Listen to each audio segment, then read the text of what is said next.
este sábado y el próximo, vamos a tener estas dos jornadas donde vamos a reflexionar sobre vivir y morir dignamente.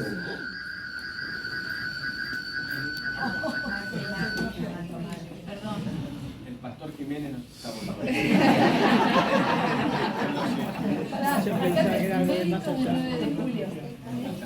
Un saludo a los médicos del 9 de julio. Bien. Y al obispo.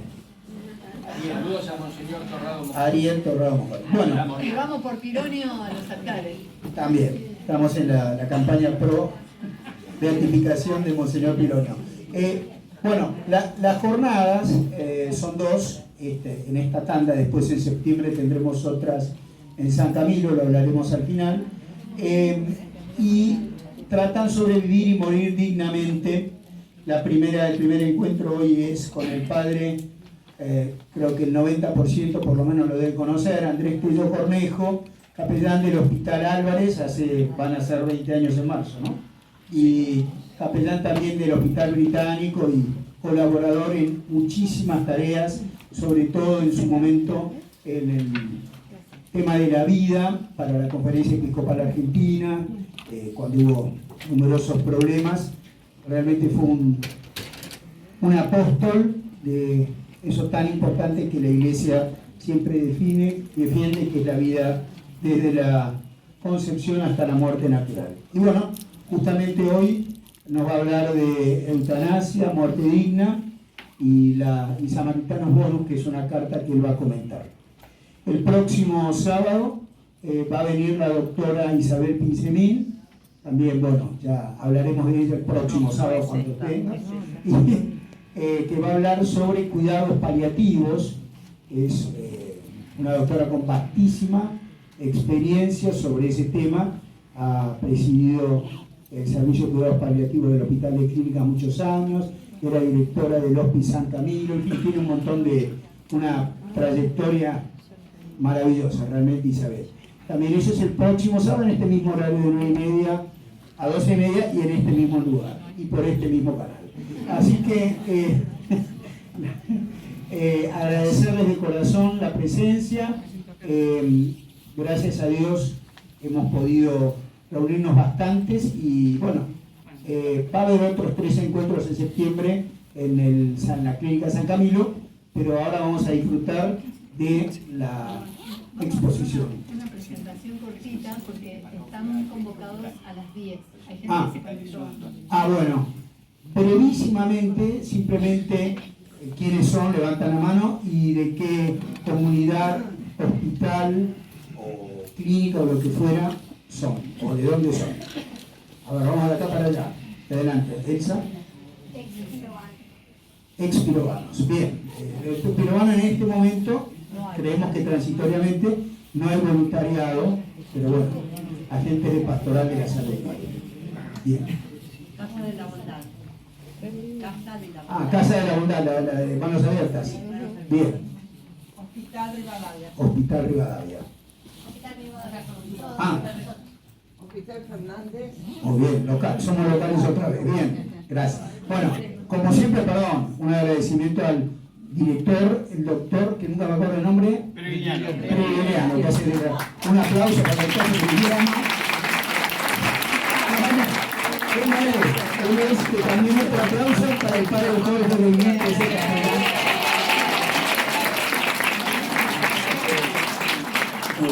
Bueno, siempre con gran generosidad, ya muchos años nos han prestado y se han puesto a disposición en este lugar tan cómodo. Gracias a Dios es un poco incómodo por la cantidad de gente, pero realmente ha colaborado muchísimo el padre Jorge y el doctor Peregriniano. Siempre que le pedimos nos ha dicho que sí, así que bueno, Dios se lo pagará.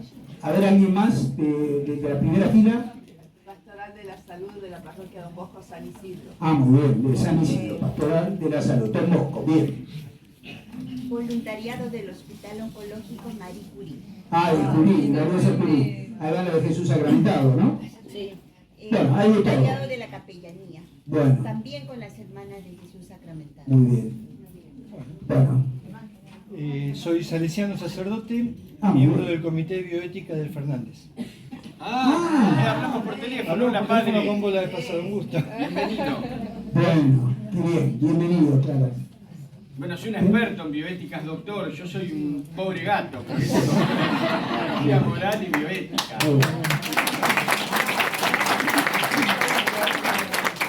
Muy bien. Bueno, ustedes, chicas, Yo soy del Comité de Bioética del Fernández, representante comunicante. Muy bien. Juan Francisco. bueno, la hermana no sabemos de dónde es, pero con esa cruz parece. A la hermana Norma del San Camilo, que nos va a recibir en el mes de septiembre. Tendremos 3 encuentros, avisaremos las fechas. ¿También? ¿San Camilo? No, voluntarias del Hospital Dornón. Ah, Gloria San Camilo, muy bien. ¿Bien?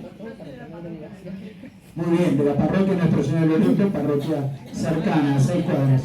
También de Loreto, bien Loreto, bien. Clínica del Sol.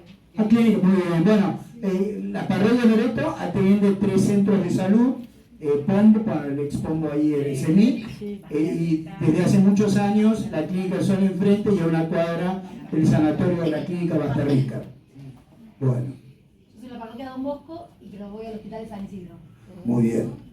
El doctor Melchor Pos, el central. Sí, es el Bien. Hospital Sommer. Muy bien. María que es Santa los Nudos, misionero del Hospital Rojo. ¿El hospital? Rojo. Muy bien. Ahí con el padre Gerardo, muy bien. Bueno, chicas. Ah, Rivadavia, bien. Fernández, locales. Allá en la punta, bueno, pues sí.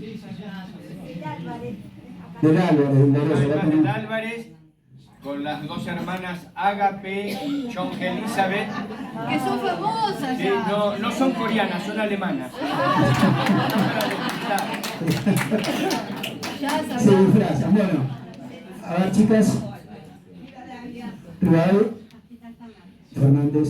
Yo no soy invitada por la parroquia Sagrado Casisterio por el Ministerio de la Escucha, acompañando a mucha gente necesitada. Muchas gracias.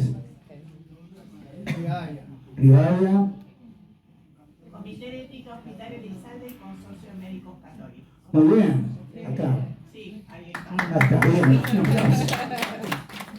Comité de Ética Hospital Elizalde, equipo de cuidados paliativos y voluntaria del hospital. Ah, muy bien. Están con el padre Carlos ahora. Muy bien.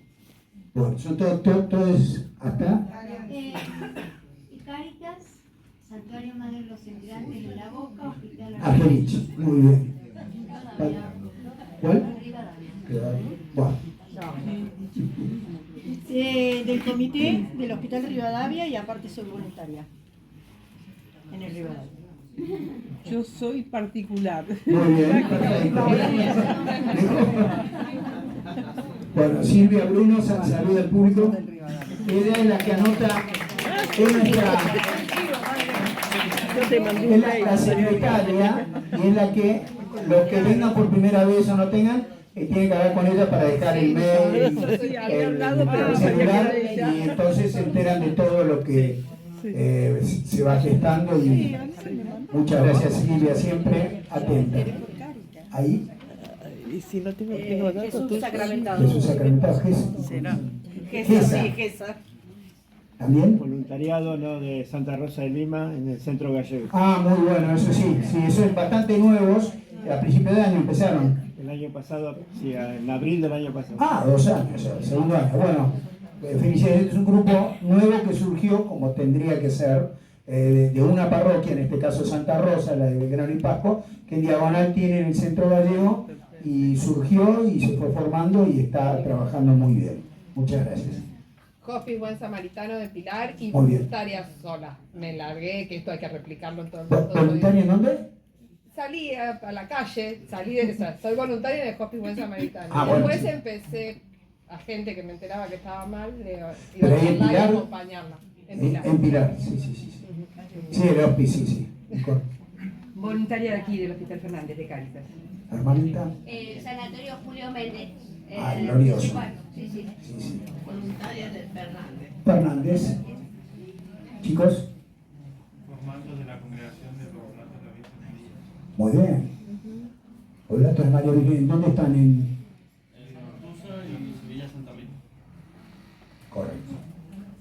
Ah, sí, acá. San Roque y Santa Rita. Sí. Ahora sí. Orlando María Virgen. Sí. Yo estuve en Cristo Maestro. Hace 25. Bueno. Mi compañera y yo de la red Sanar, la sede de la parroquia Pompeya. Ah, buenísimo. Bienvenidas. El Piñero por Caritas. Muy bien, sí. Bueno, es el capellán del glorioso Hospital Pena en Parque Patricios, Padre Gonzalo.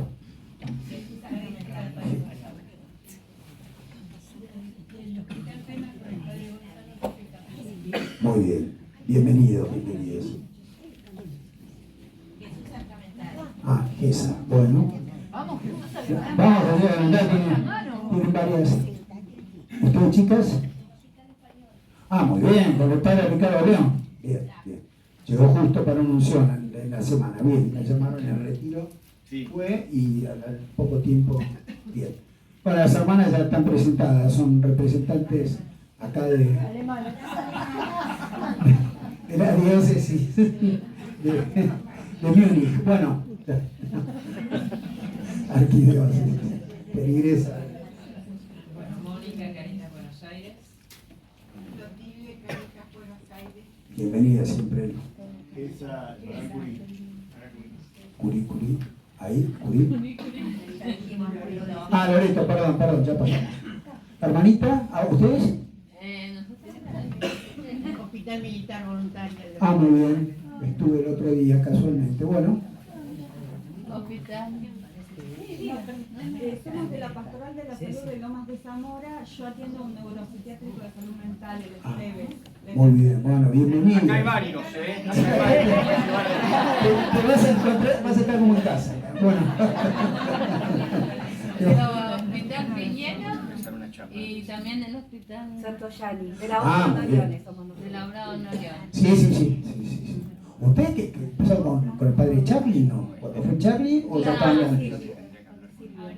Silvio en Santo Yani y Damián, el padre Damián en No, eso sí. Sí, Charlie estuvo un tiempo. Sí. No, entonces ahora están Silvio y Damián, sí, eso sí. Es particular como Muy bien, perfecto. Bienvenida. Yo del Hospital Laura. Bueno, ¿y del fondo? Pastoral de la Salud de Jesús Sacramentado. Esa. Voluntaria de enfermos terminales, nosotras tres, del Hospital Eunequian de Seiza. Ah, mira, bueno, bienvenidas. Muy bien. Pastoral de la Salud, Hospital. Van al Álvarez, muy bien, las chicas de San José. Casa de la Bondad de Buenos Aires. Bien, manos abiertas. Sí. Loreto. Muchas gracias. Bien.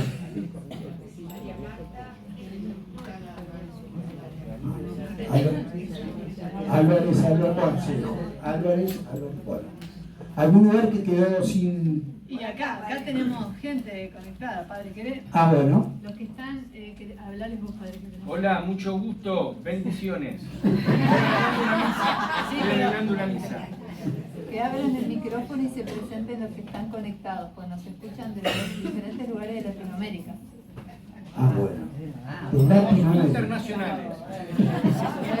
Alison do Brasil, ¿querés presentarte? O Ana de Perú, de la Pastoral de Perú. Después tengo que hablar con vos, porque quiero el sábado que viene. Ahí está, Ana, abriste micrófono. Abrí micrófono. Es muda, no sabe hablar. Ahí está. Hola, Ricardo. Espera que no te escuchamos. Mejor ahora. Ahí está, preséntate, Alison. Y quiero presentar. Sí, José. José, acá. Alison Augusto. Sí. Me llamo Alison Augusto, soy prenovisto de los Camilos, soy ingeniero, también soy capellán hospitalar y ahora vivo en Belo Horizonte, donde estoy a fundar la filosofía, gracias a Dios. Y sí, en enero, cheguei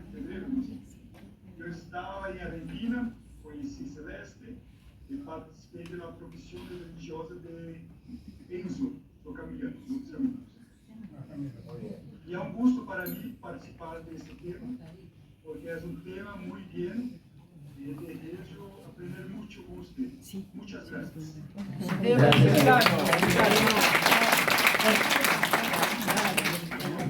Torcedor de...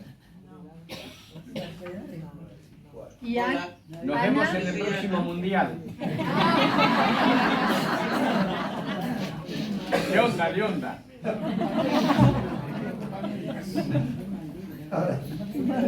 Ana, desmuteate. Hola, yo soy Ana, soy del Perú. También soy ingeniero, soy agente pastoral de salud. Y ahora estamos empezando a trabajar en adoración eucarística nocturna con miras a adoración perpetua en lo que se pueda. Trabajo en medicina tradicional y buscamos apoyar en el hospital ahora a nivel parroquial. Gracias, Un gusto Ana. verte, nos hemos conocido a través de Celeste y ahora disfrutamos de la compañía del Padre Negre entre nosotros. Ah, ¿Never está ahí? Sí, está en Perú. Pero vino acá un No, tiempo. no está conectado. Y Tere, ¿estás por ahí? Bueno, no está Tere. Bueno, vamos a comenzar Ahora sí. con la oración, que esto es para todos, porque en realidad es obispo para Buenos Aires, que el 15 de julio a la misa a las 14 horas en la catedral, bueno, en Plaza de Mayo, en realidad en la puerta de la catedral Chupó, inicia su pastoreo como arzobispo, Monseñor Jorge Ignacio García Cuerva. Así que para que recen ya quedan 3 semanas, nada más, y comienza. 15 de julio. Por eso 3 semanas, 15 de julio, dentro de 3 sábados. Bueno. En nombre del Padre, y del Hijo, y del Espíritu Santo. Amén. Dios y Padre bueno, que está siempre con nosotros en todos los momentos de la vida. Te damos gracias por el don de nuestro nuevo pastor, el obispo Jorge Ignacio. Al mismo tiempo te pedimos que lo sostengas para que nos pastoree con un corazón semejante al de Jesús, y así podamos anunciar a todos la alegría de tu reino en esta ciudad de Buenos Aires. Por Jesucristo nuestro Señor. Amén. Ponemos bajo el amparo de María estas jornadas, pidiendo a ella que es salud de los enfermos, consuelo de los afligidos, que nos ayude a hacer presencia de su Hijo, el buen samaritano, en donde nos toque trabajar. Dios te salve María, llena eres de gracia, el Señor es contigo. Bendita tú eres entre todas las mujeres, y bendito es el fruto de tu vientre, Jesús. Santa María, Madre de Dios, ruega por nosotros pecadores, ahora y en la hora de nuestra muerte. Amén. San Camilo, ruega por nosotros. En nombre del Padre, y del Hijo, y del Espíritu Santo. Amén. Y dejamos entonces al Padre Andrés, que van a ser 2 momentos. Hay un break en el medio para un cafecito y adelante. Estamos tecnológicos. Bueno, buenos días a todos. Un gusto nuevamente compartir estas jornadas de Pastoral de la Salud, desde esta pastoral arquidiocesana, y que haya venido tanta gente que participa cotidianamente en la pastoral de nuestros centros de salud, desde los voluntariados o desde las parroquias o las congregaciones y comunidades religiosas. Y la verdad es que esto de que se hayan presentado en el Congreso de la Nación proyectos o anteproyectos de ley sobre la eutanasia, después de que se legisló positivamente a favor del aborto, nuevamente vuelve a poner el planteo de la vida humana, no desde la fase inicial, sino la fase en el final de la vida. Y bueno, y todos nos preguntamos, más allá de la oportunidad, las leyes, los distintos proyectos que hay, bueno, conocer un poco más profundamente ya lo sabemos, ¿por qué? No de la Iglesia la eutanasia, pero ¿por qué? ¿Qué es lo que afirma la Iglesia cuando afirma el don de la vida y afirma el valor positivo de la vida? Y por eso, bueno, hacer una presentación que por supuesto uno va a poder encontrar un montón de escritos, hay un montón de autores desde la teología moral y desde la bioética que han escrito y siguen escribiendo del tema de eutanasia, muerte digna, final de la vida humana, y esto es un mero aporte desde lo que uno ha leído y la experiencia pastoral en hospitales, y que por supuesto, bueno, acá tenemos al padre doctor en bioética, o el padre Revelo, director del Instituto de Bioética de la Universidad Católica, tantos otros que son expertos y técnicos en el tema. El jueves pasado expuse sobre el tema del fin de la vida humana con un musulmán, que entre nosotros entendí poco lo que hablaba el musulmán porque hablaba cerrado, y el rabino Slagen, miembro de la Pontificia Academia para la Vida, y que tiene una formación filosófica, teología judía, que por supuesto es un cráneo, ¿no? Y cómo fundamenta el tema del final de la vida humana. Es uno de los principales expertos que tiene el judaísmo en Argentina. Entonces, bueno, algunos planteos que hay en torno al final de la vida humana. Bueno, por supuesto que el avance de la medicina, las investigaciones hoy hacen posible extender la vida humana.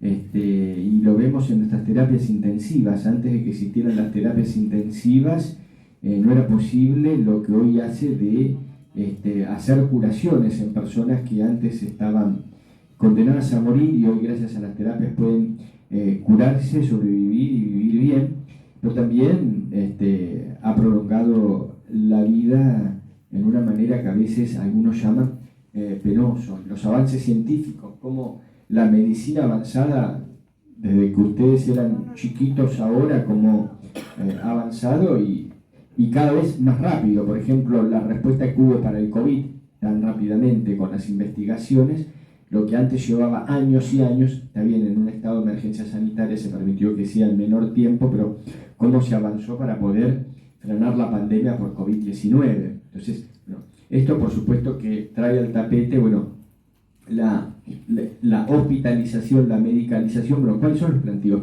éticos que deben ser acompañados? Como decía Juan Pablo II, no todo lo médico científicamente posible, bueno, es éticamente posible o éticamente aceptado, y uno tiene que hacer la valoración entre bien y mal.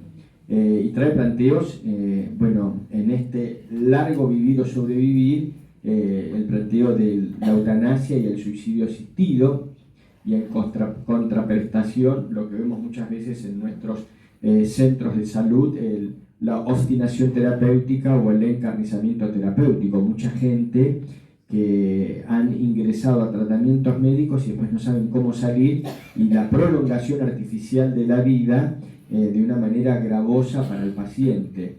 Junto con esto también, bueno, lo que ha hecho la posibilidad de en algún momento sacarlos del estado agudo, pero que queden en estados crónicos. Muchos pacientes por accidentes cerebrovasculares o lesiones traumáticas, y eso plantea después, bueno, ¿qué hacemos con estos pacientes que pueden estar meses o que pueden estar años? Y el planteo, bueno, hasta dónde seguir o no, y los debates que hay en torno, sobre todo con el tema del sostén vital. Después vamos a tratar sobre hidratación y alimentación con estos pacientes que están años en un estado que ni mejoran ni desmejoran, en estado de mínima conciencia o inconsciencia. Junto con esto, bueno, el ingreso, y algunos acá, ¿quién estaba en el hospice buen samaritano? Bueno, los cuidados paliativos, ¿no? Una muy buena respuesta del documento samaritano Bonus lo hace una valorización muy positiva acerca de esta posibilidad de que los pacientes ingresen a servicios o casas de cuidados cuando la medicina ya no puede ser nada más para curar, pero sí el deber moral de cuidar. Y también el ingreso con esto de la valoración de la autonomía en los pacientes, la bioética de los principios principalistas que sostiene la defensa o argumenta la bioética de la autonomía, no maleficencia, beneficencia y justicia. Bueno, hoy se ha exaltado mucho y se ha puesto mucho el acento en el derecho del paciente a consentir en todas las prácticas médicas.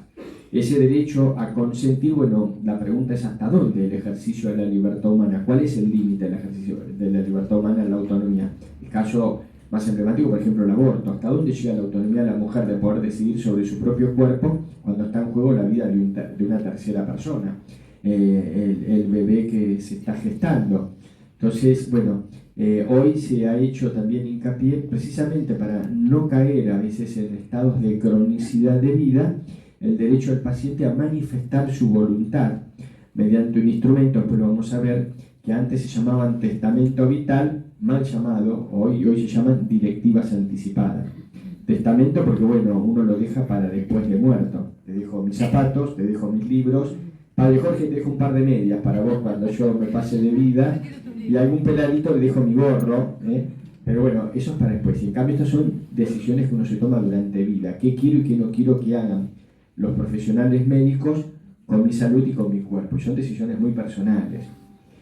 Junto con esto, bueno, dos cosas muy importantes. Bueno, no solamente está el paciente y la familia, está el profesional de la salud, está el profesional médico, y tiene una conciencia humana y tiene un estatus moral y ético en el cual debe desarrollar su profesión. Entonces acá, bueno, ¿qué implica el ejercicio del juramento hipocrático y el derecho a la objeción de conciencia frente a prácticas médicas que estén contra su conciencia moral o religiosa?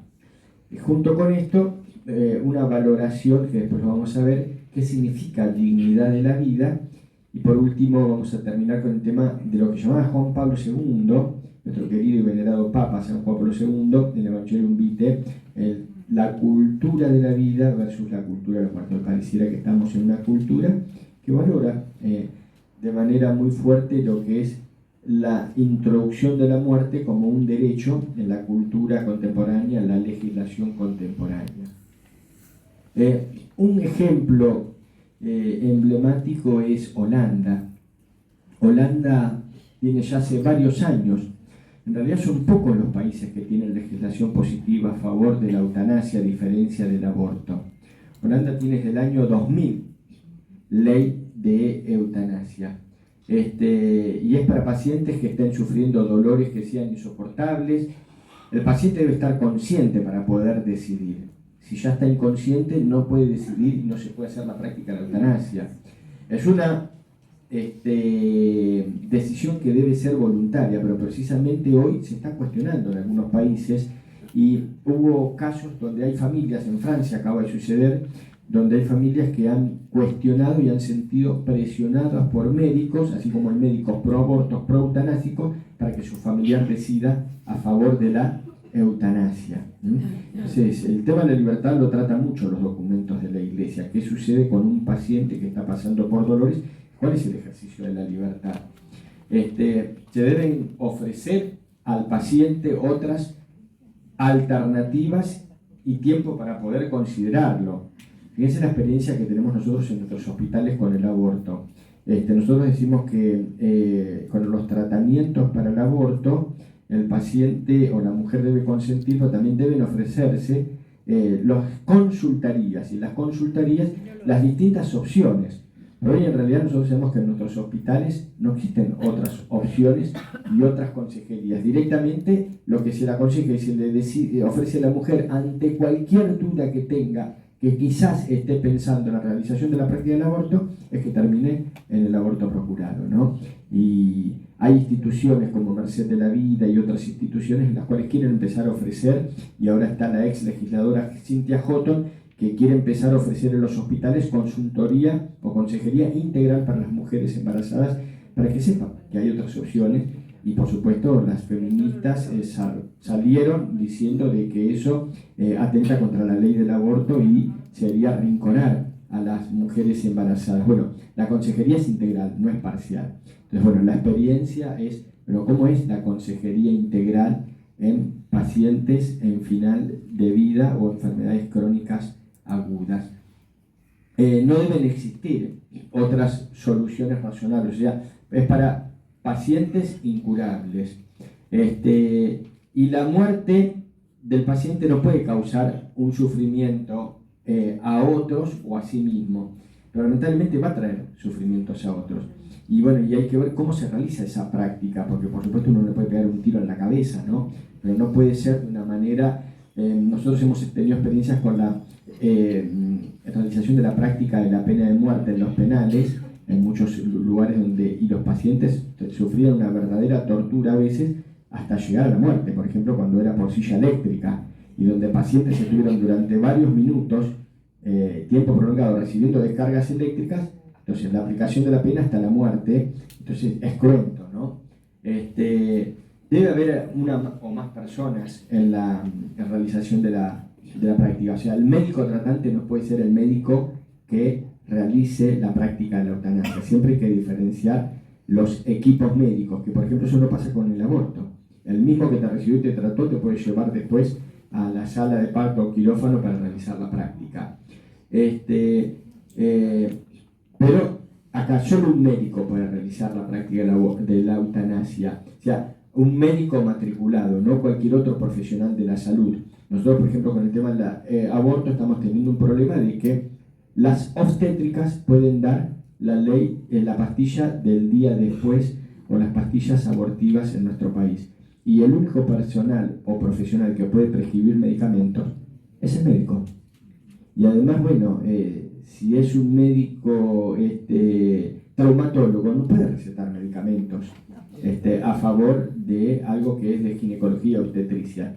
Pero la ley ha sido tan amplia que hasta pasa el camillero y podría hacer la receta, y ahora además se ha habilitado a las farmacias para que puedan vender sin receta los medicamentos. O sea, estamos cometiendo una barbaridad. Entonces, antecedente para saber qué nos puede pasar con otras leyes también. Y bueno, y luego que se estableció que no solamente el sufrimiento físico justificado de la solicitud, también puede haber otro tipo de sufrimientos. Cuando hablamos de sufrimiento, después vamos a ver, no solo el sufrimiento físico. Cuando uno lee declaración, cuando uno lee el ritual del sacramento romano para la unción de los enfermos, cada sacramento tiene el ritual que usamos nosotros los sacerdotes, tiene un documento previo que es el que, como legalmente en la iglesia, promulga el ritual para ese sacramento. El ritual del sacramento de la unción de los enfermos tiene una catequesis hermosa sobre la enfermedad en la iglesia, el sentido cristiano del sufrimiento y la unción de los enfermos. Pero el sentido que tiene es un sentido demasiado físico. Cuando vos tenés un dolor físico, entonces lo bueno que es recibir el sacramento de la unción. Ya en declaración sobre la eutanasia va avanzando un poco, y bueno, no es solamente el dolor físico, existe un dolor existencial que excede al dolor físico, y por eso los profesionales, sobre todo los que hacen cuidados paliativos, distinguen entre sufrimiento y dolor. El dolor es corporal, pero el sufrimiento es mucho más que corporal.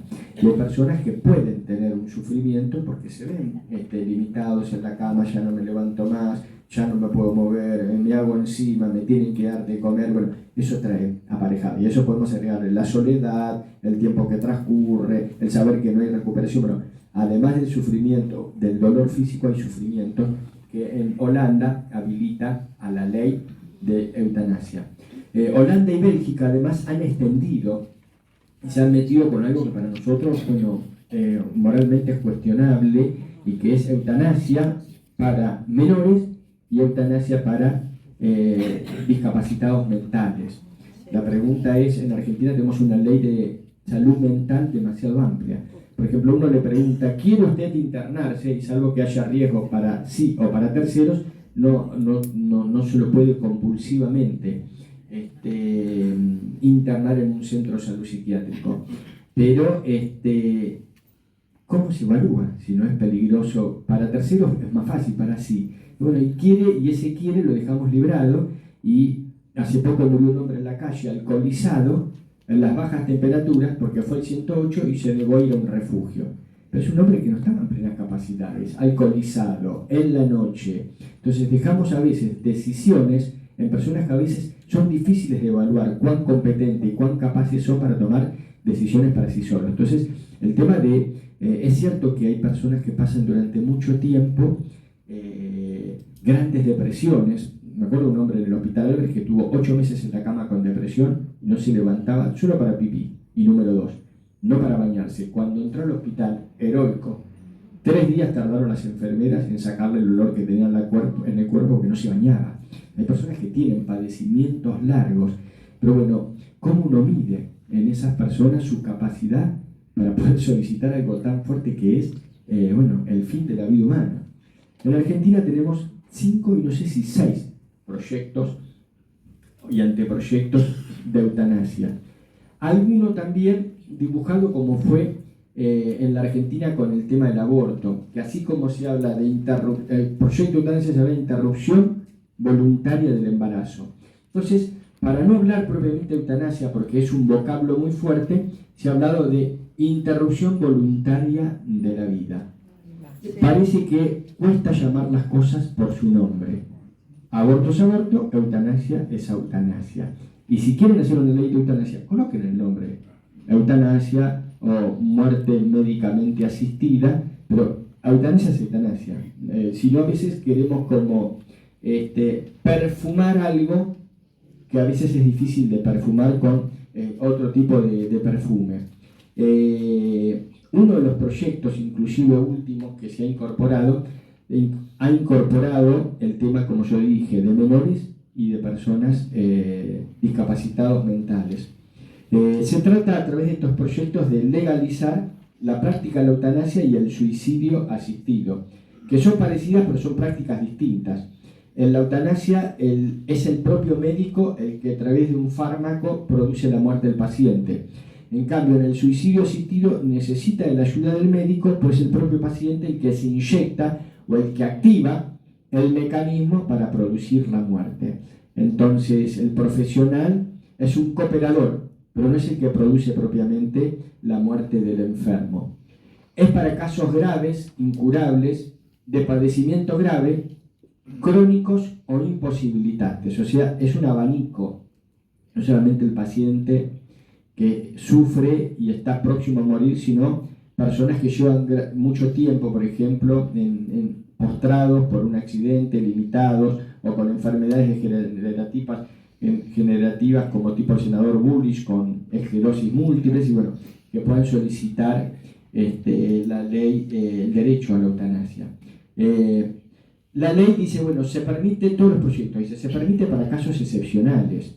Pero bueno, nosotros sabemos que entramos en una pendiente resbaladiza, porque cuando se argumentaba la ley a favor del aborto, siempre ponían el caso de la mujer ciega, paralítica, en silla de ruedas, sin una mano, que le pegaba a la mamá, le castigaban, le cortaban la oreja y que quedó embarazada, violada por 3 hombres.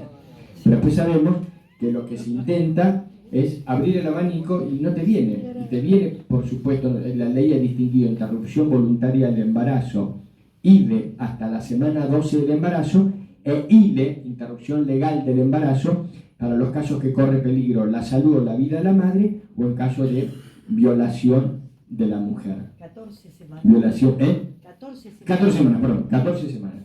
Ahora, ¿con qué nos encontramos? Con mujeres que intentan hacer el IVE, pues ya se pasaron del plazo gestacional, las 14 semanas. Y entonces tenemos muchos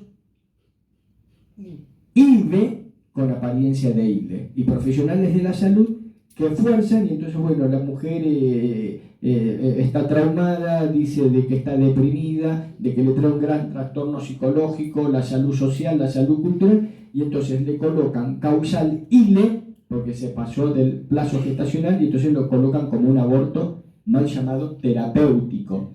Y ahí hay una mentira, la historia clínica tiene que ser veraz.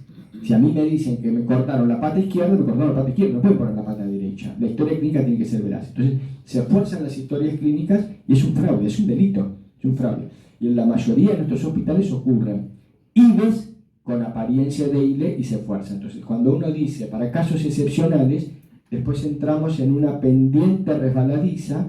Ahora Bélgica está mandando a revisar, tiene un comité que está revisando la práctica de la eutanasia precisamente por excesos que se han cometido y que se cometieron por fuera de lo que sería la interpretación correcta de la ley.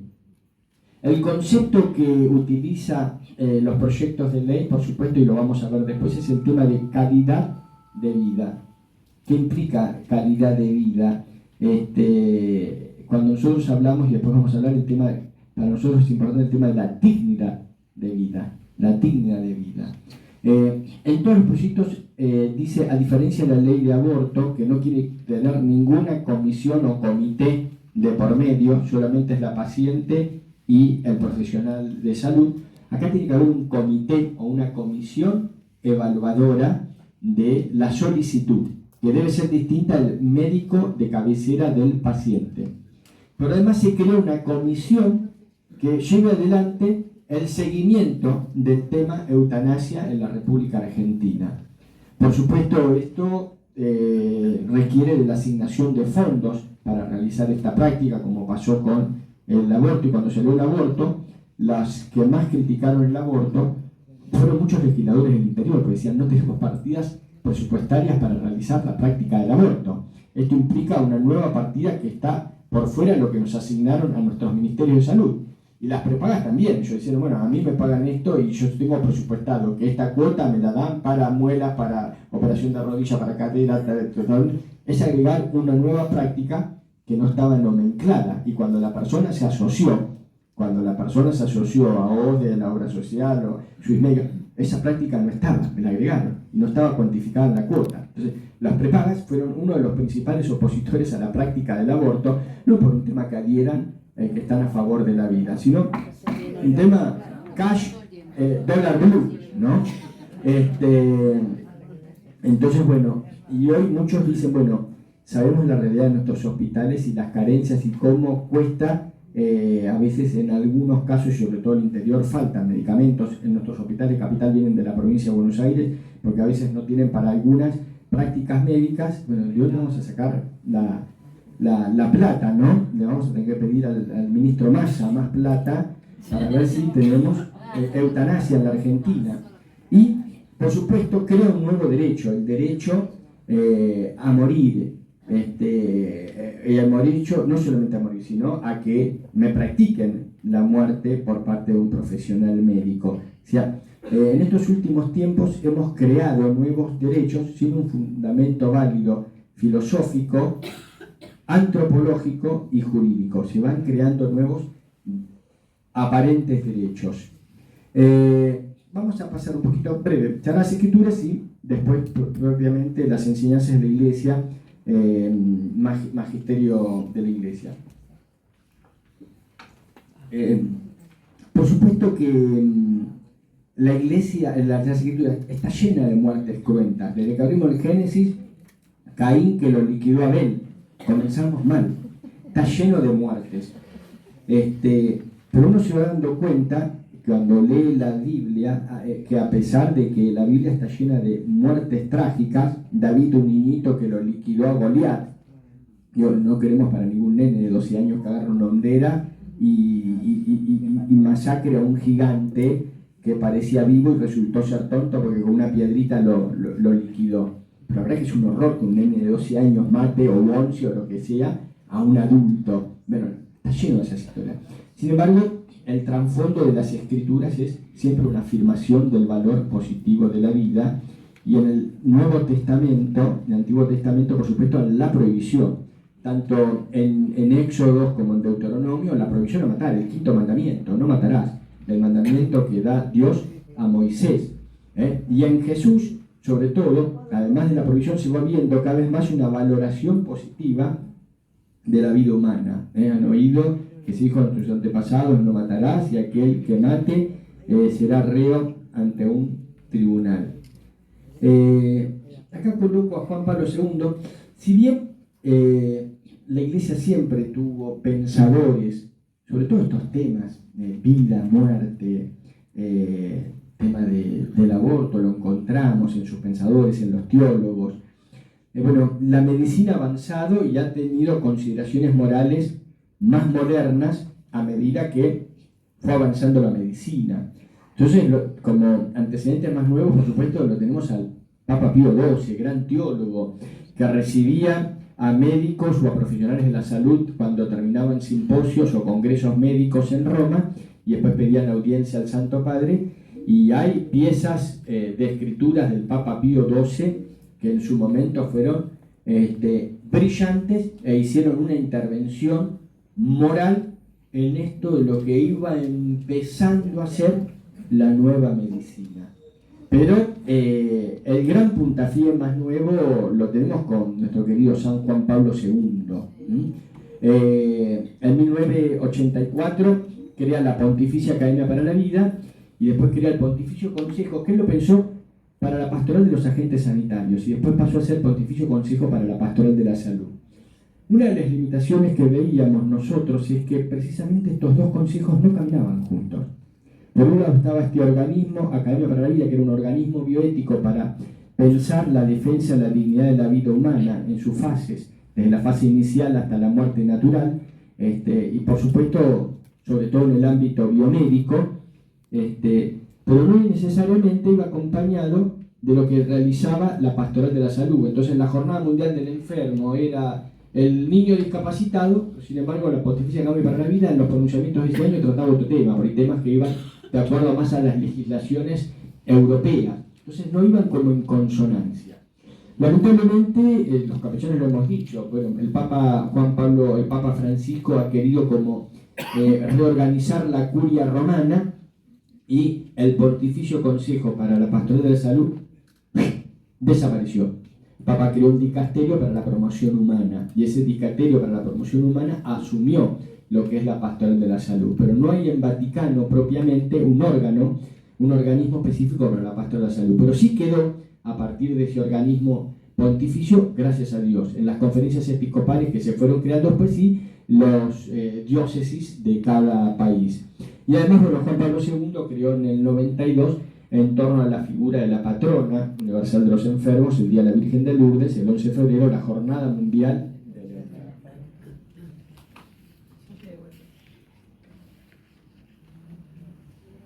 ¿Quién nos está interrumpiendo? Internet. Ah, no hay internet. Che, paguen internet. Padre Jorge, paguen internet, por favor. ¿Estamos bien?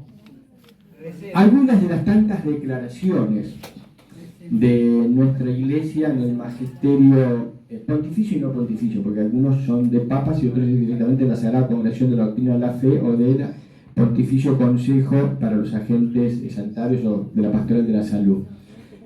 A medida que van avanzando las leyes en determinado tema, después la iglesia va haciendo sus pronunciamientos. Y así como fue anterior la ley del aborto, entonces tenemos en 1974 ya la declaración sobre el aborto, más tardíamente empiezan las leyes a favor de la eutanasia, entonces la Sagrada Congregación de la Doctrina de la Fe, pluma del cardenal Ratzinger, declaración sobre la eutanasia, 1980, un documento corto, lindo, pero uno va viendo como una evolución, ¿no? Hasta Samaritanus Bonus, a veces con un lenguaje demasiado técnico y no demasiado entendible. Cosa que Samaritanus Bonus lo que va teniendo es un documento, además de ser teológico, es un documento más pastoral y con un lenguaje al estilo Francisco cordial. 1984 Salvifici Doloris, el sentido del sufrimiento humano para los cristianos. Es un muy buen documento, yo varias veces lo he nombrado, es un documento que tendremos que leer todos los agentes pastorales sobre el sentido cristiano del dolor humano, escrito por Juan Pablo II, y para mí, yo siempre lo vuelvo a recalcar desde su propia experiencia de dolor, el que padeció todo, la muerte de su padre, la guerra, la persecución nazi, la persecución comunista, el seminario clandestino, y él ya en su vejez su propia enfermedad, ¿no? Y el atentado, el balazo que le hizo Ali Gasca en la Plaza San Pedro, tenés razón. Después hay algo que se llama el Corpus Vitae de la Iglesia, yo lo mencioné anteriormente, con Paulo VI, Humanae Vitae, sobre el sentido de la sexualidad humana y la reproducción humana, Donum Vitae en 1987, sobre el don de la vida, donde habla, para nosotros es importante el tema de la dignidad humana, el tema de la transmisión de la vida humana. Acá se mete el tema porque ya empieza a haber legislación y científicamente es posible el tema de la fecundación, la transmisión artificial de la vida a través de técnicas, entonces a través de la fecundación asistida, fecundación artificial, sale este documento, pero a nosotros nos interesa el tema las consideraciones que hace a favor del tema de la dignidad de la vida.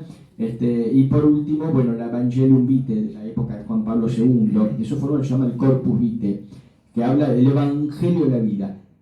Juan Pablo II ve que ya nos acercamos al nuevo milenio y cómo estamos parados culturalmente con el tema de vida, muerte. Qué valor tiene la vida humana y cómo ha entrado en la cultura lo que después va a llamar Francisco la cultura del descarte, la no valorización de la vida o de algunos seres vivientes por sus condiciones disminuidas de vida. La carta de los agentes de salud del Pontificio Consejo de la Pastoral de la Salud, la época estaba el cardenal Lozano Barragán, que fue la época como mayor esplendor del Pontificio Consejo, que era como para nosotros. Es un documento sencillo y es un ABC bioético y tiene 3 capítulos: engendrar, vivir y morir. Es un resumen muy bueno del pensamiento de la Iglesia bioético, que después va a ser ampliada en el 2017 por la Carta para los Agentes de la Salud. Incorpora nuevos temas la Carta de los Agentes de Salud. O sea, es una nueva edición ampliada del documento del 95. Y en el 2008, Dignitas Personae, de la época del Papa Benedicto.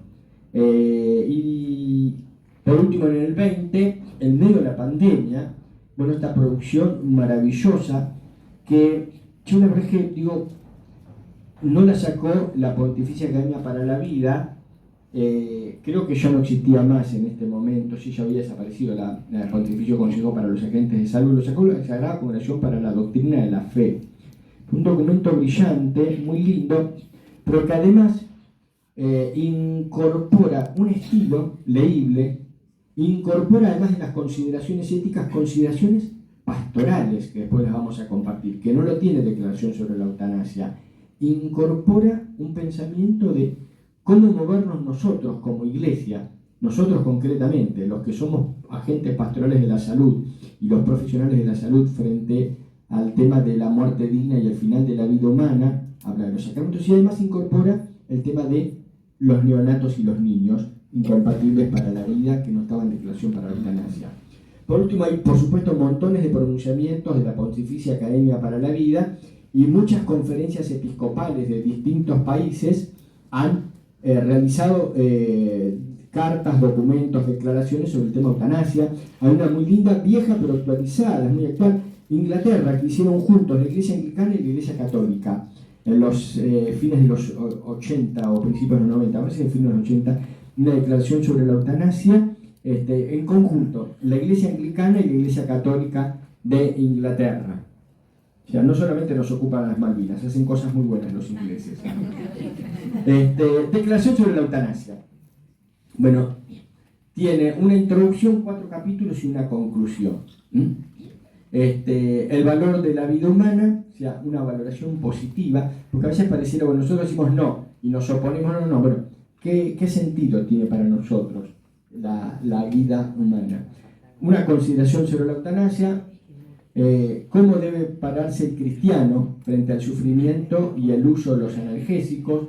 Tiene consideraciones bastante buenas, porque a veces uno puede pensar que la analgesia no, porque elimina la conciencia o puede acortar la vida, y tiene consideraciones acerca de la legitimidad moral para poder utilizar en determinados casos el uso de analgesia y el uso proporcionado de los medios. O sea, tiene una consideración que no solamente, como se manejó muchas veces el pensamiento ético entre ordinario y extraordinario, sino que incorpora la categoría de proporcionado y desproporcionado, y una última conclusión.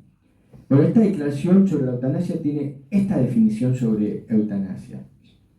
Por eutanasia se entiende una acción o una omisión que por su naturaleza o con la intención de causar o con la intención causa la muerte, con el fin de eliminar cualquier dolor. La eutanasia se sitúa en el nivel de las intenciones o de los métodos usados. O sea, una clara definición de qué significa para la Iglesia la eutanasia, que lo considera por acción. Hoy día tiene nuevas valoraciones el tema de la omisión, o sea, la no realización, porque por supuesto un paciente podría tener por una directiva anticipada, yo en caso de hacer un paro cardiorrespiratorio no quiero que me reanimen, y esa práctica sería una omisión. Sin embargo, en la lectura de declaración para la eutanasia sería una omisión y una práctica eutanasia, y hoy el pensamiento ha avanzado y determinadas omisiones no son hoy consideradas eutanásicas, y que tiene también que ver con la proporcionalidad. Un paciente grave que no tiene posibilidad de curarse, no tiene ningún sentido pasarlo a la asistencia respiratoria y una terapia intensiva. Entonces, bueno, eso tampoco. Entonces, van habiendo nuevas consideraciones respecto a la omisión. Y tiene que ver con la intención o con los medios, a veces con la propia intención, o el medio. Por supuesto, yo le doy potasio propiamente para aplicar la muerte, pero a veces no puede ser potasio y puede haber sido analgesia en dosis más fuertes que necesita el paciente, y una intención, por supuesto, eutanásica. Ahora, lo que nosotros vemos en nuestros hospitales, hoy día la eutanasia existe y hay profesionales que la han realizado, a veces por el llamado compasión. Un paciente que está agudizado, agudo, agonizando, y a veces médicos que lo han hecho sobre propios familiares que no quieren ver más a su mamá, a su papá, y han practicado. Es más difícil con ajenos, y han practicado eutanasia, y hay silencio en los compañeros, pero ellos se dan cuenta, los parámetros que venía teniendo no da para que decaiga así y en una tarde muera, ¿no? Pero lo que más vemos nosotros hoy día es precisamente no la eutanasia. Nuestras prácticas, además, hoy no está legalizada, es un delito y es un homicidio, sino la obstinación terapéutica o el encarnizamiento terapéutico, o el no respeto de la proporcionalidad terapéutica, la falta de adecuación terapéutica. Entonces, hoy vemos que médicos, profesionales de la salud, por miedo a lo que se llama una medicina defensiva, por miedo a los juicios de mala praxis, que les digan que no hizo todo lo que tenía que hacer, por no asumir la muerte. Hoy en las facultades de ciencias de la salud muchas veces se enseña a curar, pero no se enseña en el permitir morir, y llegó hasta acá. Todos están como diciendo, bueno, siempre hay algo más para seguir. Hace un mes y medio, me acuerdo, estaba en la guardia del hospital, un sábado, un domingo a la mañana, me acerco a una cama y para mí la paciente había fallecido, pero estaba en duda, no sabía. Yo no soy médico para certificarlo, tenía un rosario puesto, así que era cristiana. Le di la unción, bajo duda, uno da la unción, pero yo toqué el cuello, no soy médico, toqué la frente y no estaba caliente. Entonces voy al oficio médico y le digo a los médicos, me parece que la señora que está en tal cama no está con vida, yo para que vayan y certifiquen la muerte. Corrieron 3 médicos jóvenes y la empezaron a reanimar. Una mujer grande, añosa, para mí tendría ya cerca de 90 años. ¿Qué sentido tiene? Por suerte la naturaleza fue más sabia, y quizás si tenía un último hilo de vida no respondió. Pues si respondía, había que intubarla y mandarla a terapia intensiva. ¿Con qué fin la mandas a terapia intensiva? Para que muera dentro de 3 días, sola, en una terapia rodeada de aparatos. Entonces, eso es lo que hoy más tenemos nosotros, ¿no? A veces los profesionales que no saben decir no, y los médicos que corren, jóvenes que quedan residentes solos en las salas y corren a golpear la puerta del terapista porque el paciente se les va, y queda el residente del primer año con uno de segundo año y no saben manejar el paciente para ver si lo pueden llevar a terapia intensiva. Y a veces hay que salvar al paciente, pero a veces hay que saber también diagnosticar y hay que permitirle morir. Ese es el entrenamiento del ojo clínico. Entrenar para ver cuánto paciente tiene posibilidades y puede salvarse y vivir, y cuánto, bueno, hay que permitir morir, ¿no? Entonces, se hacen prácticas médicas que no tienen ningún beneficio al paciente. Este es un buen punto de partida, Catecismo de la Iglesia Católica, que tiene algunas consideraciones éticas en temas de salud, sobre todo el tema de aborto y eutanasia lo trata. Para nosotros, ¿por qué decimos la vida humana hay que respetarla. Bueno, por supuesto, porque partimos de la sacralidad de la vida. La vida humana es sagrada, porque Dios, nuestro Creador, nos hizo, estamos hechos imagen y semejanza de Dios. Solo Dios da la vida, solo Dios permite cuando termina esa vida, y el hombre no puede interferir o provocar la muerte, sí permitir morir, pero no provocarla. Ahora, este principio de sacralidad de vida para nosotros, y que podemos compartir con hermanos judíos y podemos compartir con hermanos cristianos no católicos y quizás algunas otras confesiones religiosas, se nos hace difícil dialogar con otros personas al momento de hablar, por ejemplo, del tema de inicio de la vida humana o fin de la vida humana. Por eso podemos hacer la consideración, más bien para nosotros un buen punto de partida, cuando no compartimos una perspectiva teológica, es el tema o la categoría o el concepto de dignidad de vida. Y es un concepto que a veces pueden tener otra percepción, pero con el cual podemos tener un punto común. Dignidad de vida, porque sacralidad de vida, el jueves cuando estábamos evaluando el Ateneo que teníamos en el Finoquieto sobre el final de la vida humana, muerte digna, donde habló el musulmán, el rabino y yo, como estaba el musulmán, todos dicen, bueno, qué lindo, y hacen parece que hay mayor valoración para el Islam, pero muchos decían, es una vara muy alta para nosotros partir, para los no creyentes. El jefe de terapia intensiva es no creyente, pero es un hombre muy bueno y es un hombre que está a favor de la vida humana, pues es una vara muy alta para los no creyentes partir de que la vida es un don de Dios, porque los que no creemos vemos el cuerpo humano, lo que nos enseñaron en medicina, y que tenemos que respetar el cuerpo humano y tenemos que ayudar a curarlo, pero no partimos de una vara muy alta para los que somos no creyentes. Entonces, ¿cuál es el punto en común que tenemos con los no creyentes? Entonces, es el concepto, la categoría dignidad humana. Por eso, dignitas personas de la época de Benedicto XVI. Pasa que no todos comprenden lo mismo. Samaritanos no nos va a tratar cuál es el error que hay a veces en la apreciación de otros en el tema de dignidad humana. Catecismo griega de la Iglesia Católica. Aquellos cuya vida se encuentra disminuida y debilitada tienen un derecho especial de respeto, precisamente porque esa es una de las causas en las cuales después se introduce para la eutanasia. Como está disminuido, está limitado, un pseudo concepto o una apreciación de compasión, bueno, el permitir, o no el permitir, el provocar la muerte. Entonces deben ser atendidas como cualquier otro paciente normal. Y cualquiera sean los motivos o los medios, bueno, la eutanasia directa consiste en poner fin a la vida de las personas disminuidas, enfermas o moribundas, y así como lo define la Declaración sobre la Eutanasia, lo define el Catecismo de la Iglesia Católica y lo define Samaritanus Bonus y las cartas de la Agente Pastor de Salud. Es moralmente inaceptable para nosotros y para muchos otros de buena voluntad que a veces no comparten el estatuto sagrado de la vida, pero sí el respeto a la dignidad de la vida humana.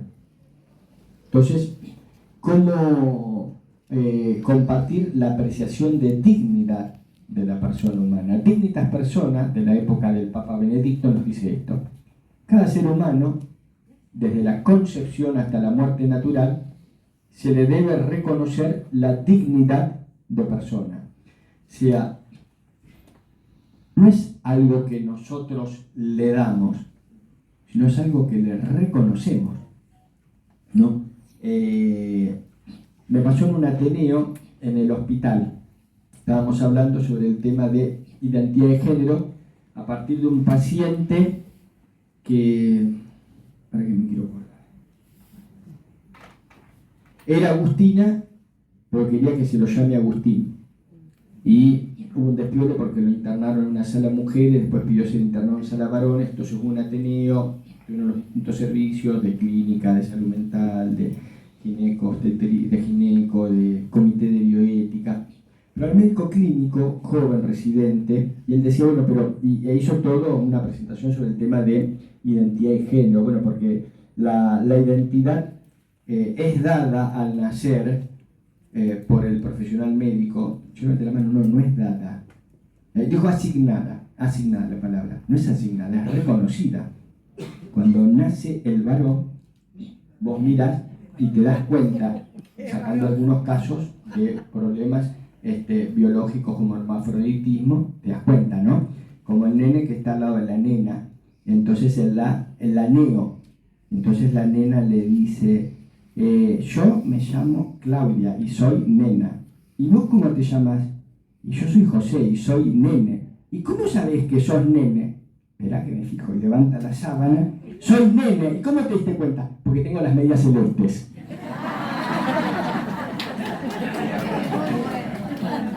Entonces, al nacer, el sexo no es asignado. La identidad de la persona es reconocida. Después será cómo la persona convive con esa sexualidad y esa identidad y cómo se lleva adelante esa vivencia, ¿no? Entonces, lo mismo con la dignidad de la persona humana. La dignidad no es dada, porque si es dada, pues puede ser quitada. Y entonces puede haber personas más dignas y menos dignas. Entonces, es más digno un sabio atómico que estudia en el Balseiro, y yo que soy un pobre tipo que nunca me dio la cabeza, pero ya probé matemática y física en el secundario, algunas veces me he copiado en el secundario, pero no me daba la cabeza para esas materias, ¿no? Pero después me lo confieso con el padre Ramiro, no sé si con el cura del colegio, el padre Porropato, creo que me he confesado algunas veces, pero bueno, o es más digno un Lionel Messi, campeón mundial, que un hombre en silla de ruedas, ¿no? O un joven que hace deporte que alguien que está postrado en una cama. Entonces, la dignidad es una categoría ontológica que lo da el ser de la persona, no el hacer, y que es reconocida. Entonces, hay que excluir la introducción de criterios de discriminación de la dignidad humana, basados en los desarrollos biológicos, psíquicos, culturales, o en el estado de salud del individuo, porque si yo lo reconozco, caigo en esto. De acuerdo a determinadas consideraciones, si es más o si es menos indigno. Y muchas veces lo dicen. Es indigno que mi papá esté así, en una terapia intensiva, intubado, rodeado, invadido, está sufriendo como un perrito, es indigno, un montón de veces lo hemos escuchado, es indigno que esté sufriendo así en la cama, lo escuchamos todos los días. Entonces, hay una dignidad existencial que no se pierde. Después vendrán las consideraciones acerca de la calidad de vida que tiene el paciente.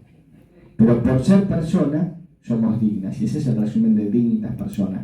La dignidad nos da ser persona humana. Ojo que hay un tema muy importante, porque, por ejemplo, para el debate del aborto, el debate más, o uno de los debates decía, bueno, ¿cuándo se empieza a ser persona humana? Eso es un debate filosófico que ni siquiera la Iglesia, Dignidad Humana, dice, debe reconocerse los atributos de persona humana, o las consideraciones de persona humana. Pero no define al embrión y al feto o las distintas etapas de gestación, pero debe respetarse y considerarse esa dignidad de persona humana. Pero sí sabemos que es un ser humano y una vida humana, porque los humanos transmitimos vida humana, no vegetales, no tenemos un cachorrito en la panza, no tenemos un gatito, creo que ninguno de ustedes tuvo un ratoncito, o cuando vos vas a la maternidad, mire qué lindo el bebé, y vos lo mirás y decís, ¿estás segura? ¿No es un bonito, señora? ¿Estás segura?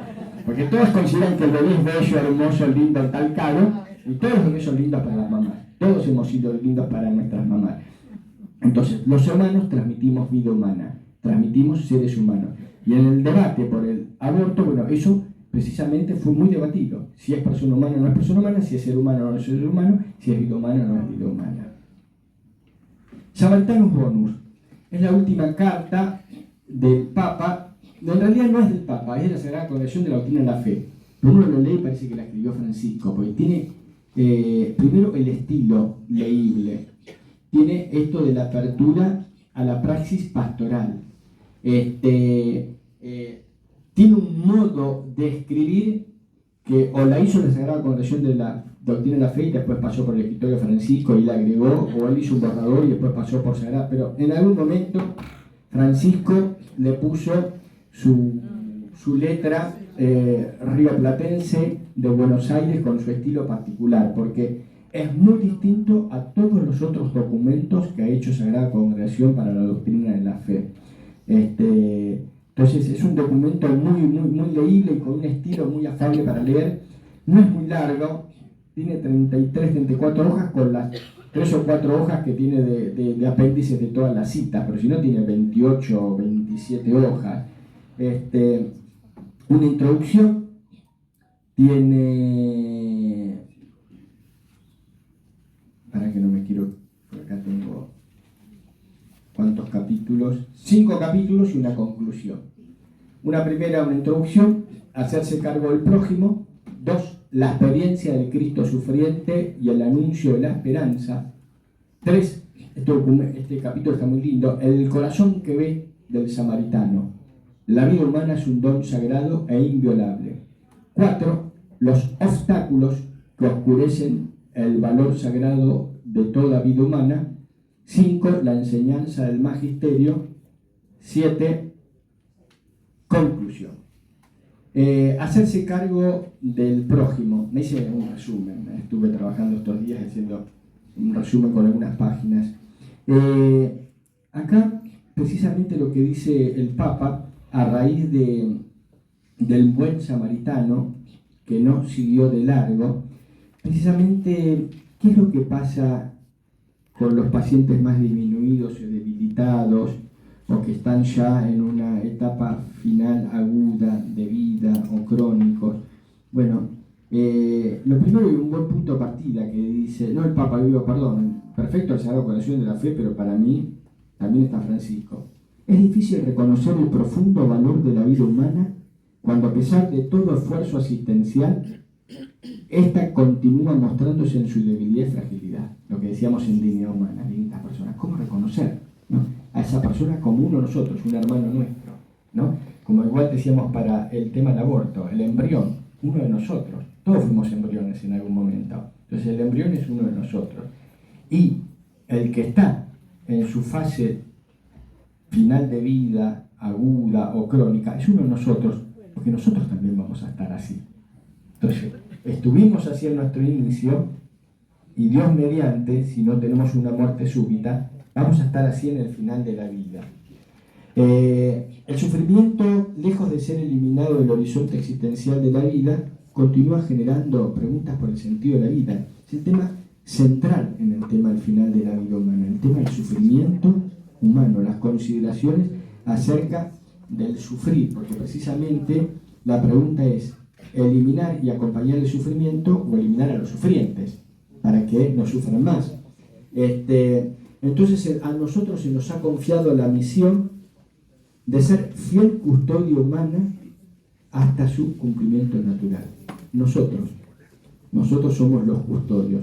Entonces, parte de eso que nos invita la carta, y de que la medicina igualmente, dice en este primer punto, debe reconocer cuáles son los límites y que no siempre se puede llegar a curar. Y acá introduce esto, bueno, aunque no se pueda curar, siempre hay que cuidar, ¿no? Significa asegurarle el bien del cuidado final. Curar si es posible, curar siempre. La experiencia del Cristo sufriente y el anuncio de la esperanza. Esto me gustó porque acá está como la categoría cristológica, ¿no? Él dice algo muy lindo, y para mí esto lo escribió Francisco. Si la figura del buen samaritano ilumina de luz nueva práctica del cuidado, la experiencia viviente del Cristo sufriente, su agonía en la cruz y su resurrección son los espacios en los que se manifiesta la cercanía del Dios hecho hombre en las múltiples formas de angustia y dolor que pueden golpear a los enfermos y a sus familiares durante las largas jornadas de la enfermedad y el final de la vida. Todo enfermo tiene necesidad no solo de ser escuchado, sino de comprender que el propio interlocutor sabe qué significa sentirse solo, abandonado, angustiado frente a la perspectiva de la muerte. Jesús, ¿no? Y surge cuando la mirada de la sociedad mide su valor en términos de calidad o hace sentir que es una carga para los proyectos de su propia vida. Hoy no hay tiempo para cuidar al enfermo, no siempre hay familiares, no siempre hay, muchos enfermos están solos. Entonces, muy lindo porque parte de el buen samaritano, pero termina en la mirada de Cristo. Y así como Cristo sufrió, y vieron que muchas veces nosotros lo tenemos cuando vamos por las camas y los enfermos con su pañal, y a veces casi no hay diferencia entre el Cristo sufriente en la cruz y el enfermo agónico en el final de la vida, demacrado, desfigurado, agonizante. Son muy parecidos, el Cristo en la cruz y el enfermo agónico. Entonces, bueno, esta mirada teológica a mí me gustó, pero coloca una novedad este punto, que es el tema de la esperanza. Claro, cuando los días pasan en el hospital y se hacen largo y no voy a salir más, y me dijeron la semana que viene y la otra, o yo sé que me voy a morir, ya no voy a volver a salir a caminar, no voy a volver a comer un asado, no voy a salir a tomar una cerveza con unos amigos, no voy. Esteban Bullrich dijo, extraño los abrazos de mi esposa, claro, está como invadido todo. Y lo lindo, qué más lindo que el abrazo del otro, lo más natural. Bueno, ¿cómo seguir despertando el camino de la esperanza? Ese fue el tema central de San Juan Pablo II cuando pasábamos del viejo milenio al nuevo milenio, cruzando el umbral de la esperanza. ¿Por qué? Porque el panorama que se venía era que no íbamos a tener un 2000 y un nuevo milenio joya y bárbaro. No, cada vez peor. La humanidad se va hundiendo, la civilización se va hundiendo. Sin embargo, Juan Pablo II nos invitaba cruzando el umbral de la esperanza. Y lo mismo en este capítulo. Bueno, ¿cómo nosotros nos invita a nosotros inspirar en los enfermos la esperanza que Cristo transmite al que sufre y al enfermo, que es la presencia real de su cercanía? La esperanza no es solo esperar por un futuro mejor, es una mirada sobre el presente que lo llena de significado. Entonces, en la esperanza, el enfermo podría encontrar significado en lo que está viviendo, pero prepararse para lo que va a vivir. La muerte, pero sobre todo el encuentro con Cristo. Entonces, a mí me gustó este capítulo porque coloca algo que no estaba en la declaración sobre la eutanasia, y acá tiene un sentido pastoral espiritual, ¿no? El tema de la esperanza, nosotros ser agentes de esperanza. El corazón que ve del samaritano, la vida humana es un don sagrado e inviolable. Perdón, Jorge, por el tema del café, ¿ya estamos en el café? Porque si no hay café, acá me practican eutanasia. Preguntá y después podemos continuar. Jorge, sí. Ah, entonces tengo un poquito más. Sí, porque acá todos me estaban haciendo cafecito. Ustedes saben que en la espiritualidad jesuita están los ejercicios de San Ignacio. Y en el Papa está eso. Él juega mucho con la imaginación y el juego de vocablos.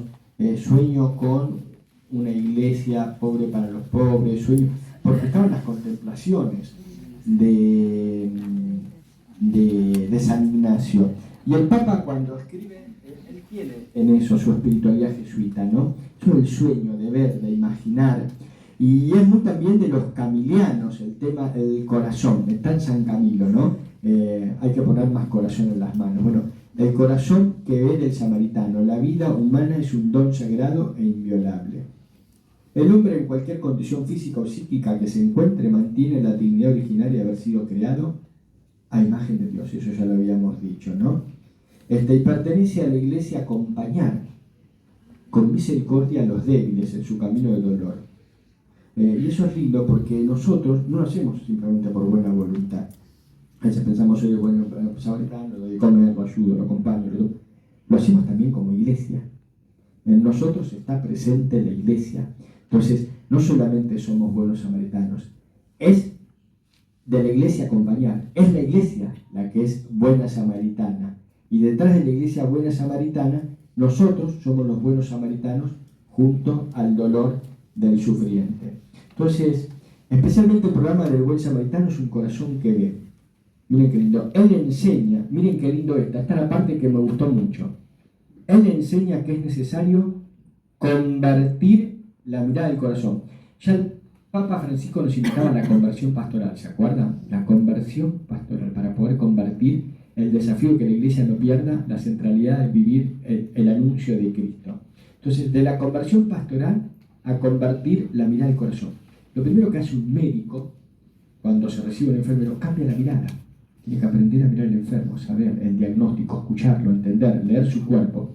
Cuando nosotros somos curas, lo primero que aprendemos es cambiamos nuestra mirada, ¿no? Ya cuando sos seminarista y sos un pibe que salió de la universidad y todavía tenés la mirada del chico común del mundo, la formación espiritual, eso hace al director espiritual del seminario, cómo ir teniendo mirada de consagrado, y que es distinto.